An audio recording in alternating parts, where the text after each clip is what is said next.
So in today's tutorial, I will be talking about chords.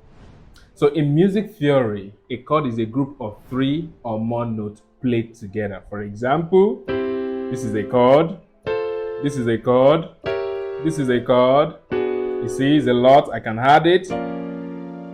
As far as you're playing 3 or more notes together.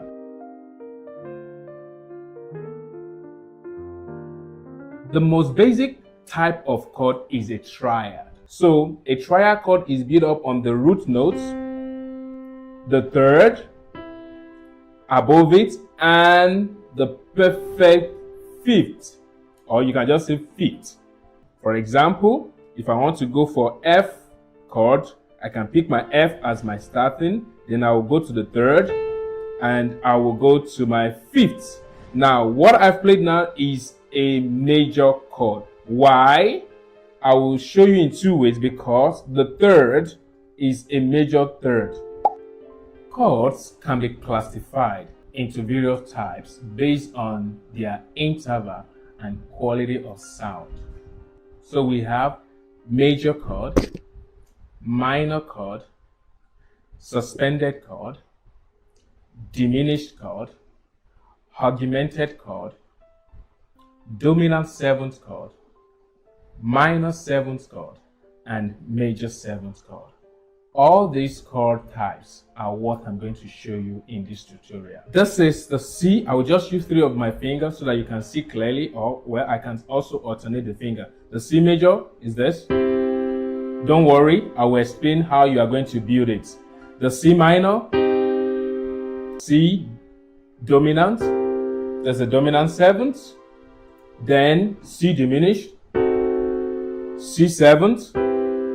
You see that? If you listen to this, each of these chords, each of it gives you a different sound quality.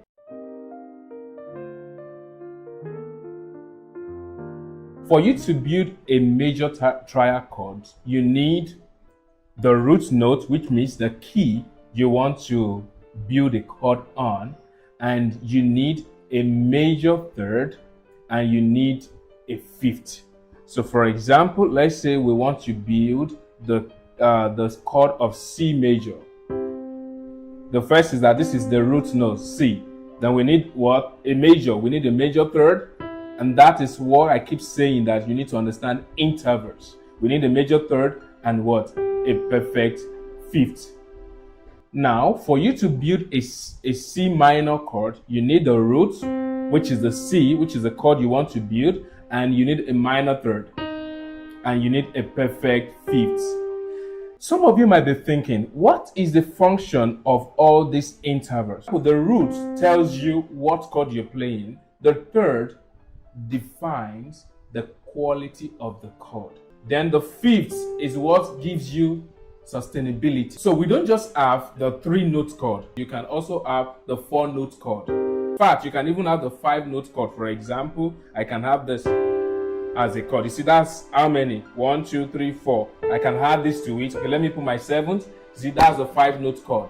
So your chord is not just 3. Do you understand? I haven't showed you how to derive or how to build the major and the minor triad. So we can also build the augmented triad. So the augmented triad consists of the root. We already know what root is now. And a major third, and the augmented fifth. Remember, this is our fifth. For augmented, this is it. Wow, that's a very sweet chord. So that is the augmented triad. You can also build the diminished triad this same way. We have the root, then you have your minor third, and also the diminished fifth, which is F sharp. So this is your diminished triad. You see, all this boils back to interval. Trust me, you need to understand your interval for you to understand everything I'm explaining in chords. I haven't done augmented and diminished triads. We can also go to suspended chord. There are 2 types of suspended chord. We have the suspended second and we have the suspended fourth. So this is a suspended fourth. The suspended fourth chord is built like the root. Then I will do suspended second first. The major second and the fifth. Which means we are changing, we are now removing the chord quality, which is the third. If you look, hear this, remember I talk about mode and expression. If you listen to this chord, it creates an unresolved tension. So it is most likely that anytime you have your suspended chord played, you resolve. Wow, you can feel that now I resolve to my one chord, which means I resolve to a major chord. So it's a tension which needs to be resolved. So the suspended second chord. Then suspended fourth is root, perfect fourth, and perfect fifth. That also creates the same tension. Ooh, there. You hear that tension? So it gives you this mode of unresolved sound. Like, okay, yes, what do we, yes, come on. It's like hanging. So this is it. So very good chord to use in a specific point, which I'm going to explain when we start our full accompaniment. Next is a dominant chord. A dominant chord is one of the 4-note chords. For you to build a dominant chord, you need a root, which is a dominant seventh. So you need a root, a major third, perfect fifth, and a minor seventh. Remember, how did I get a minor seventh? Remember, I told you that if you play the scale of C major, give them number 1, 2, 3, 4, 5, 6, 7. This is a 7. If you play it this way, it will become what? A major 7. But once you reduce the 7th, it becomes a what? A dominant 7th chord. Then the next one is a major 7th chord. Oh, that is similar to what you just did. You need a root to build it. You need a root, a third. You need a perfect fifth, and now this time around you need a major 7th. So that's the major 7th.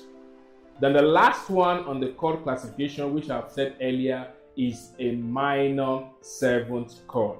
So let's also take the same C again. I can take it to other keys. So for a minor 7th chord, you need the root, which is C. You can use any key. I will show you some example before I finish this tutorial. You need a minor third. Now you still need a perfect fifth, and you need what? A minor 7th. So this is C minor 7th. Okay, let's take it to another key. Like, let's take a very strange key. Let's say the key of which one should I pick? Let's say B flat. I'm sure this will be very tough for you to build the minor 7th on B flat. You need a root, which is the B flat, then a minor third. Remember, a minor third is how many semitone? 1, 2, 3. That's 3. So this will be my minor third. Perfect fifth is here, and a minor 7th is here. You see, this is B flat minor 7th. So these are all chord classification, which you need to understand how to build them before you can go to the next tutorial.